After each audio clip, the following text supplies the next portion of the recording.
For the few people who aren't familiar with your work, how do you describe what you do and what you do online or what you do in education? Well, the Khan Academy is most known for this collection of videos that I guess, somewhat famously started making for my cousins, and then they caught on. People who were not my cousins started watching them.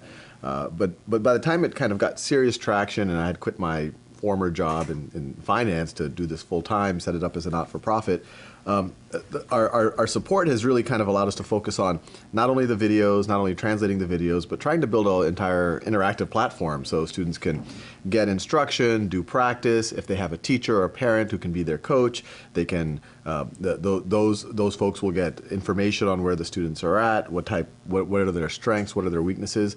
And so the Khan Academy, on one level, it's kind of free tutoring for anybody. It's a not-for-profit. Everything is free. Our mission is a free world-class education for anyone, anywhere.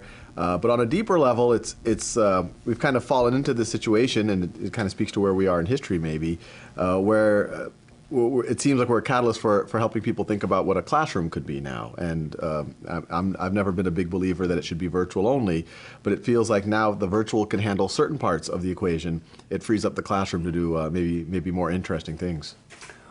And what dimensions exactly do you think virtual education or online does arguably better than direct instruction from a classroom teacher? And it's a kind of a careful answer, just because I think the ideal is you have both. The real ideal is if you had a one-on-one with a human being, but that's not practical. Only kind of lords and dukes had that hundreds of years ago. What we're seeing is students, when they are getting together with people in a physical environment, we think the best use of that is not the lecture, the one-pace-fits-all lecture. The best use of that time is for the human beings to actually interact. They're all in the room together. And so where online's strength is on delivering what used to be that lecture in a way that it's not one-pace-fits-all anymore. So that a student can pause and repeat at their own time, at their own pace. If they're embarrassed by, maybe they're in 8th grade and they forgot something from 4th grade, they don't have to have the guts to raise their hand in class. They can just look at those concepts. No one's going to judge them. If they're ready to move ahead, they can move ahead. Software is also really good at kind of generating exercises, grading the exercises, doing a lot of the logistics that frankly take teachers away from the actual teaching part of their job. And so what we're saying is, in a traditional classroom, a lot of a teacher's time is spent giving this lecture to a bunch of students. Oftentimes the classroom is fairly passive at those moments. A lot of the teacher's time is kind of the administrative work of writing exams, grading exams, and maybe 10–15% of their time is spent with the actual one-on-one interaction or small group interaction with students. We're saying if with technology we can take a lot of the information delivery, we can take a lot of the logistics, a lot of the problem set creation and grading off of a teacher's plate, 100% of their time could be the one-on-one connections with students and the small group interactions.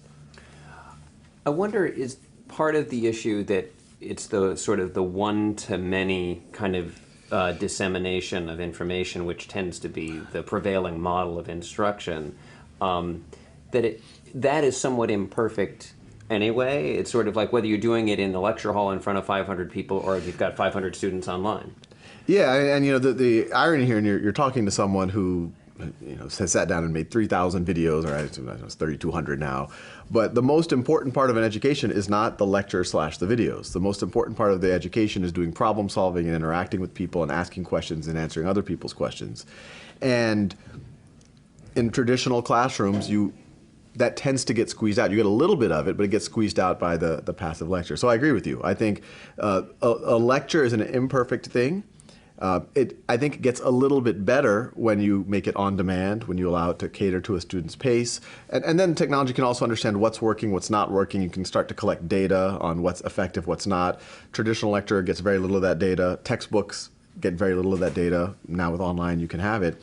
But I think the main focus is, and it's a bit of the irony here, is that the technology enables the classroom to become more interactive, more human. And for me, there are always these debates of, is technology good? Is it a cure-all? Is it a silver bullet? Or is it bad? And things just gather dust. And for me, the question isn't should or should you not use technology. The question is, well, what is the ideal learning experience? and you try to answer that question. To me, it's it's experience focused on the student, catered to the student's needs, works at the student's pace. And then once you answer that, when they're around other human beings, they're interacting with them, and so you say, okay, that's the ideal. Now, can we do it? And 30, 50, 100 years ago, you couldn't economically do it. You would have to be quite well off to have that type of attention to personalized education. But now I think the answer is we can do it. We can personalize it in a practical way. The instructors have not been brought up, obviously, in an online environment, the vast majority of them. But they have been brought up with the concept of differentiated instruction. And I wonder, there are some who would argue, well, I can adapt my lecture to students' questions, to blank stares in the desks that I'm looking at. Are there instances where perhaps in a smaller environment where maybe a lecture can be equal to or better than, a video lecture style of delivery? Yeah, absolutely. There's certain circumstances. I think if you have a very small seminar type situation that's highly interactive, then that wins. And actually, I would say that's not a lecture anymore. That's actually what we would want to see class time used for. I think there's also moments where shared experience is very powerful. And I would say that falls more in the category of inspiring, your TED Talks, and inspirational speech. I think there is value of having many people in the room and having that shared moment. But I think for things that are intellectually deep, things that are hard for people to get their head around, some person might get it faster than another person. I mean, me and you, we can watch a speech, at a high-level speech, and we'll all get it. But if we're doing calculus, we're doing chemistry, you might get it faster than me, I might get it faster than you. It's nearly impossible, frankly, if you get even more than 10 or 15 students, to cater to where every student is. And the only information that a teacher currently has is trying to read the blank stares, trying to read how engaged the students are. And there have been studies that the average lecturer is teaching at the 23rd percentile. Because they're making sure that no one is falling behind. And I point out, you might say, well, at least 23% of the students are getting it. But no, the reality is 77% are bored, and then 22% it's going too fast for. So you're only catering to 1%. And so I won't make a blanket statement that it's always better, but I will say that most of the time when you have human beings together, it's better for them to interact with each other, to ask questions of each other, than for them to just kind of sit passively and be given a lecture. And a lot of times when people say, well, in a live lecture you can ask questions, and I say, yeah, absolutely.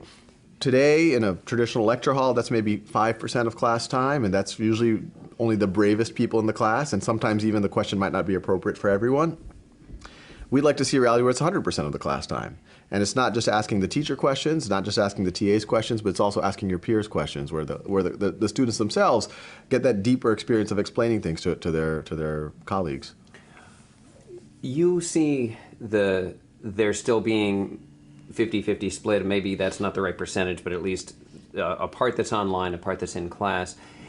Have you heard people, or what's your response to people saying, well, maybe we can do more of the discussion part online as well, whether it's through chat rooms and Skyping or whatever. What's the problem, or why should that remain in the classroom, or why not ship that into the online environment as well? I think we should all experiment on what type of social experiences, constructive social experiences you can have online. I think in some domains, doing Skype could be very valuable for foreign language. I mean, the gold standard has always been immersion. If you can't afford immersion, you Skype with somebody who speaks that language, and maybe you could get interesting results. We see on our site, we have 60 million students use the site every month. We want them to interact with each other. We want them to answer their questions. With that, and that's incredibly valuable for someone who maybe does not have someone else to interact with. They don't have access to a kind of a rich environment. But I think the technology would have to go a very, very long way to come close to what you could get with a very rich classroom environment that's led by an inspiring teacher. But when I say led, not mean lectured by an inspiring teacher, but really mentored and coached by an inspiring teacher.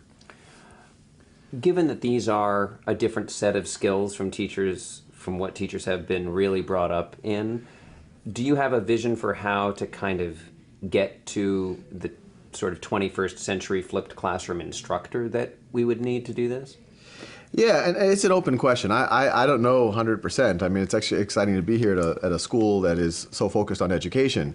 I suspect a lot of the answer might be for the future teachers to experience it themselves, for them to understand it, and for them to viscerally feel the difference between being lectured at and being able to engage with the content and have conversations with their peers and discuss it at a deeper level.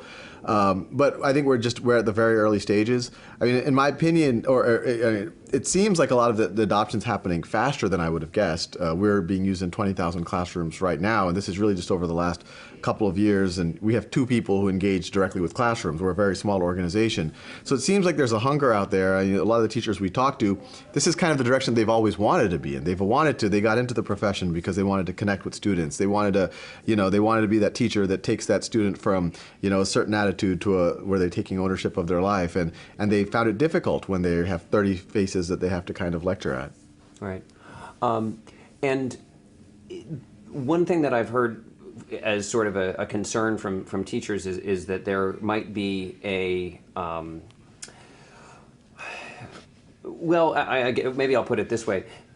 The concerns have not come just from teachers, but that online learning often gets sold as a cost saving, as something that, okay, well, we public education is very expensive. Yeah. What can we do to save money? Do you think it is a viable way to do education less expensively? I don't know. Is the simple answer. I mean, I know for my own kids, I don't want them online only, and the way I view it, if education was perfect, we should think about how we can then, if we're making a great car, we can then think about how to streamline the factory or whatever we're doing. But the reality, and there's a million alarmist articles that come out about all the reasons why we should worry about education, and so in my mind, I would not try to de-resource the problem. I would try to maybe hold resources constant, or maybe even potentially increase them, but try to have better outcomes. And so I view technology as much more of, given whatever resources you have, and it's hard to argue that you're ever putting too many resources in education. Given whatever resources you have, how do we actually optimize outcomes?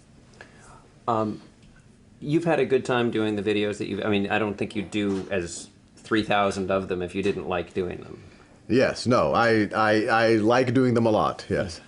Do you have any particular favorites that you were sort of like, you've heard, or have you heard from people who are particularly fond of a certain video?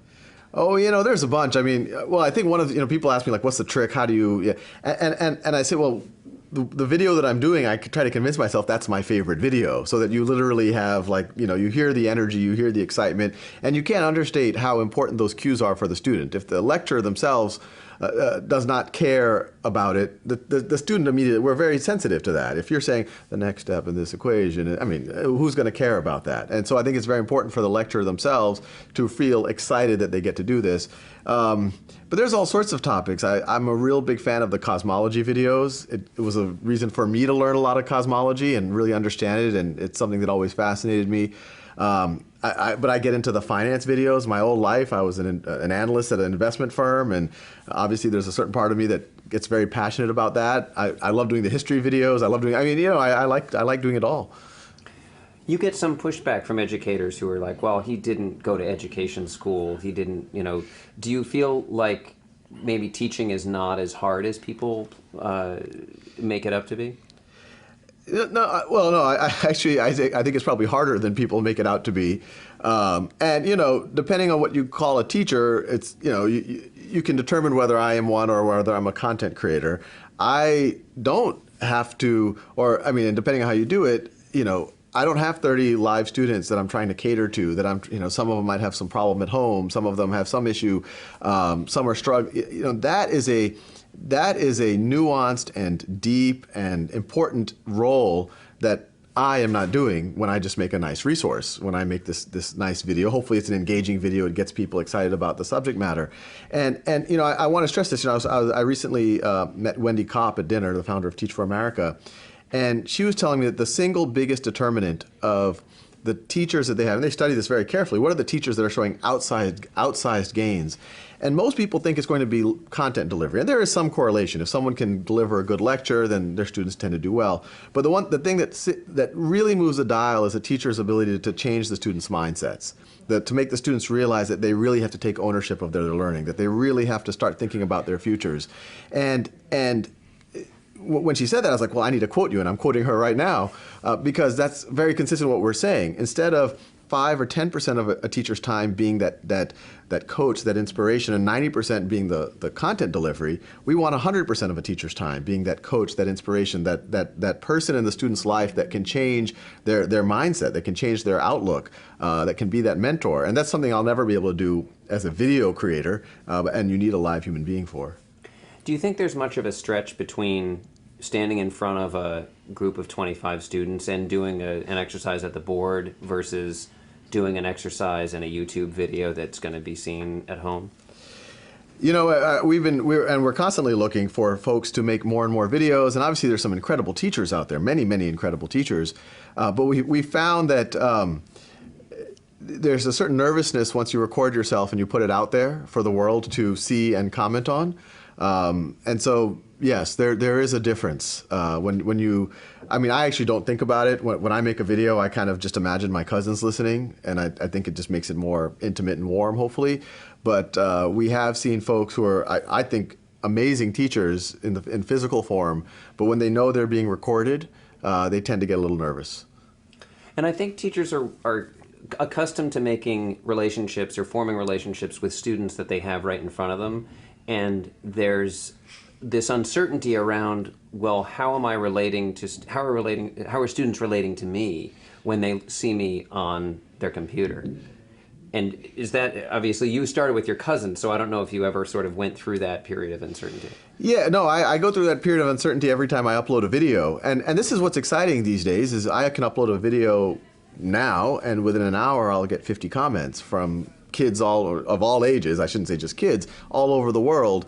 And it matters to me. I mean, it really helps me if a few say, wow, that really helped. That was exactly what I needed. I've gotten through that concept now. And so in that way, I get much more direct feedback. You know, I've never been a professional teacher, but I've done some teaching in college. And, you know, I used to give a lecture or teach a class, and the day would go by, no feedback. I'd get insecure, and that would happen. And maybe at the end of the term, you might get 1 or 2 students, if you're lucky, who might say, "Oh, that was really helpful. Thank you." But you don't get that direct feedback as often. And in online, you get that feedback for better or for worse. I mean, sometimes the feedback can be harsh, but once again, that can only make you better. Would you expect every instructor to produce their own content, or do you think that there could be just a standardized repository that teachers would draw from? I think both. I mean, I'd like to see a world where every instructor, if they're not happy with what they're seeing out in the world, that they are creating their own. If they, hey, I could do better than that. That person's not covering this nuance or this angle. Let me do something. With that said, I can imagine over time the content delivery. Just as every teacher is not writing their own textbook, that you kind of start to settle on, it becomes reasonably resource intensive. Now we can actually use data and analytics to figure out which of the videos. And once again, I think the videos are in some ways they're analogous to the text in a textbook, but we can start to measure how effective is it, how engaging is it. And I could, in 5 or 10 years, we won't need thousands of explanations of factoring a polynomial. We could have a handful that have proven themselves to really engage students and resonate with them. I have one last question, if I could. Okay. Yeah. Which is the level of work that this type of education requires as opposed to what teachers are accustomed to doing now. What I've heard from one instructor who does sort of a hybrid kind of, does a little bit of both, he's like, well, the classes that have an online component, you really have to develop all those online pieces in advance, and then you still have all of the work of the regular interaction with students. In short, it sounds like it is more work. It may be worth it, but do you think that it is more work and perhaps worth it, or what's your view on that? What we're seeing is, I think today in most schools, especially I would say public schools, where a teacher wants to do something in this direction, it is more work for them today, because to some degree they have to serve two masters. They have to serve the traditional master of this is the state curriculum, you have to do this in this week, but at the same time they want to have the flexibility and allow the students to work at their own pace and cater to the students. So it is more work for them today. It's less work than if they wanted to do a student-centered curriculum 10 years ago without any technology. With that said, the direction that everything seems to be going in is that the tools are getting better. Khan Academy itself is nowhere near being a perfect tool. We have a list of 200 things that we need to fix about it, make it easier for teachers to use, make it easier for them to plan their curriculum. We have to add a lot more content so that people don't have to go and fill in the gaps in other places. There's other people making more and more tools. So I suspect as the tools get better, as kind of the curriculum becomes clearer, I think this adoption of the Common Core is actually a huge opportunity because states have adopted it. It hasn't kind of fully gone into implementation yet. I think all of these things are kind of converged. The technology is going to become more usable and more accessible. Right now, teachers have to struggle with trying to get the laptop cart for their class at the right period. Hopefully, a lot of those things are going to solve themselves over the next 4 or 5 years. So yes, I would say it's harder today, but the teachers think it's worth it. But I would suspect 5, 10 years from now, it might be easier than a traditional model. Okay. Well, thanks. I should probably wrap up now. I could ask you lots more questions. Oh, no. Great. Yeah, it's great questions. I appreciate it.